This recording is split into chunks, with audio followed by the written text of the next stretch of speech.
You saved the down payment, swiped your card for this $5,000 fridge, and moved it into your kitchen. Now, at 3 a.m., the screen glows with a mandatory update prompt, while the compressor stays silent. When these appliances fail, it is rarely a mechanical breakdown of the motor or the seals.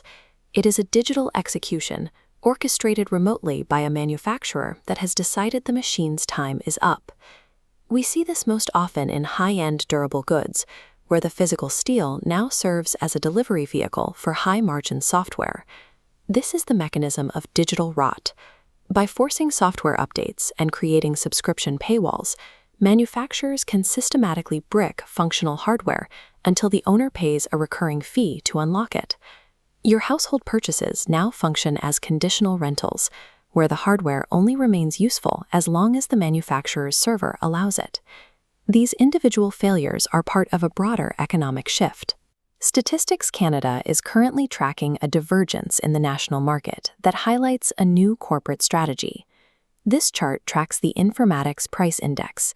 The white line shows the price of physical computing hardware, which reached a record low in 2025, an 88% drop in value since 2002.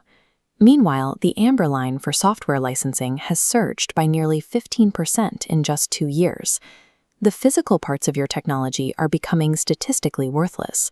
The real cost of ownership has moved into the software required to operate them, signaling a transition into a permission economy. Consumer behavior reflects this trap. Spending on new major appliances has flatlined at almost zero, while expenditures on repair and maintenance have exploded by 33%, totaling $3.2 billion. Canadians are spending record amounts of cash to keep old, disconnected appliances alive because they recognize that new, smart replacements carry a high risk of forced obsolescence. For corporations, the goal is intangible service capital. Value is no longer found in manufacturing durable metal, but in controlling the software ecosystems and data streams generated by the household. To counter growing consumer frustration, several manufacturers have publicly pledged to provide 7 years of software and security updates for their 2025 product lines.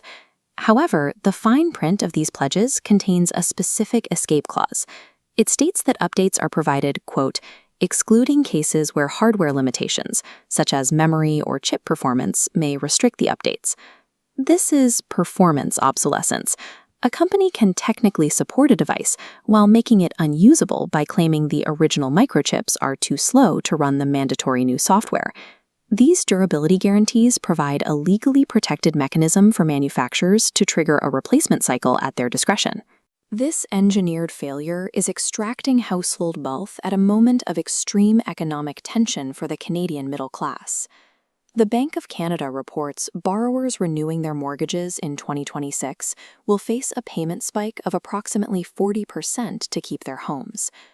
With stagnant real GDP per capita and rising costs for shelter and food, the average family has no discretionary income left to absorb the cost of a bricked appliance. An engineered failure in a home appliance forces a high-interest replacement cycle on a population that is already hitting its financial limit.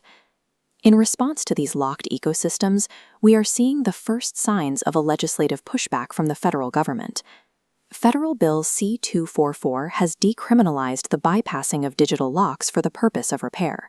This allows independent technicians to access the software needed to keep your hardware running without facing copyright infringement charges. In Ontario, Bill 91 establishes a mandatory legal floor, requiring manufacturers to provide parts, tools, and software documentation for 7 years after manufacture. Until these laws are fully enforced, the most effective survival strategy is to buy dumb. Actively choose appliances that perform their physical tasks without a Wi-Fi connection or a software layer. Maintaining cash liquidity is essential to avoid high-interest financing traps that often follow a hardware failure. Supporting the independent repair economy can bypass the corporate kill switches entirely. While consumers fight to retain ownership of their physical tools, the same logic of digital skimming is being applied to retirement accounts. Your private pension is currently being hit with a silent pay cut that most people won't notice until it's too late.